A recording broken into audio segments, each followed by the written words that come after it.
Hello guys and welcome back to the channel, and in today's video we need to talk about some of the most impressive historical discoveries, inventions that were stolen from humanity or hidden from humanity because of the elite interest into controlling society. We're gonna start off with the car, which was powered by atomic energy. That's right, I'm not lying, this is true. So in 1965, Soviet scientists tested the car Volga Atom with an atomic engine of 320 horsepower, which was quite a lot at that time. The engine weighed 500 kilograms, so the front was not two wheels but was four wheels instead. Such a car could be very long without fuel. The initial test showed that the Volga Atom travels 60,000 kilometers without refueling. It turned out eventually that after the engine had to be changed and replaced, but the Soviet scientists corrected this problem and they created an engine with gas phase fuel in the form of uranium hexafluoride instead of the solid uranium. And the new version of the car could go 40,000 kilometers without even one refuel. To refuel, it was now sufficient to pump a new supply of uranium hexafluoride into the cylinders and the car would keep going. Just crazy. When Khrushchev retired, the cars were literally dismantled and the research in the field ceased completely. Why is that?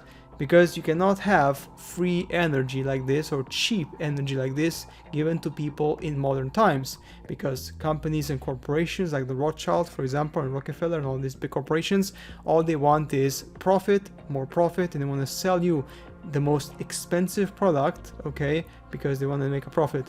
And this, guys, is the example of a missed opportunity in history to give us literally some of the most impressive technology to date. Now, we all know about the flying saucers, and this, guys, is an example of how they actually tested them in the 50s, but then it went declassified, or better said, it got classified.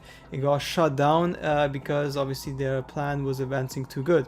So the Avro Canada VZ9 Avro car is an experimental vertical takeoff and landing aircraft, obviously flying saucer, developed by the Canadian Avro Aircraft Limited under the classified order of the United States of America for the purpose of studying the aerodynamics and capabilities of disc-shaped vehicles.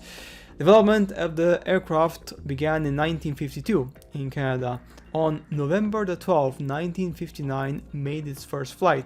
Straight after, in 1961, the project was closed, or as officially stated, due to the inability for the saucer to get off the ground above 1.5 meters. But is that true? Or this is just manipulation? And of course, they're trying to hide the fact that maybe this technology was further enhanced, further studied, and now the flying saucers we're seeing in the sky maybe could be American technology. Just to put that out, of course, my 2 cents, basically. A total of 2 Orocar apparatuses were built for the prototype to study if this was even possible to carry out. Now, guys, let's go a bit further back in the past. Let's go 3,000 years in the past, and this is the crystal astronaut. That's right. This figurine was found by an unknown person, unknown when or in somewhere in the Americas, and it's in the Walters Museum.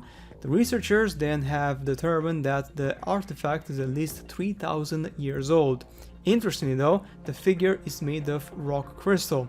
Archaeologists and historians are at a complete loss as to what people made it, what message the author was trying to convey, as well as how they was able to process the hard material without any modern technology. Because 3,000 years ago, we're talking about 2,000 years before Christ, of course, they did not have any technology of like laser cut or like crystal cut or like diamond cut.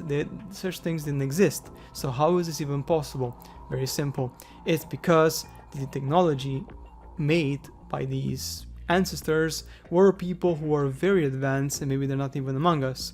They were there, they disappeared, they went off, they went somewhere else, they left the planet, who knows. But basically this is proof again that in history we were visited and there were other cultures living with us, among us, or maybe instead of us. Maybe some countries in the world before, in the past 3,000 years ago, were completely replaced by alien species, as in people from other realms, other worlds, other planets, who knows. And these people had a lot of technology, and then they disappeared or they left because of lack of interest, or just because their objectives on the planet changed completely in the future. Simple as that. So guys, that's it for today's short video on this, and of course, as always, I shall see you later in the next upload. Bye.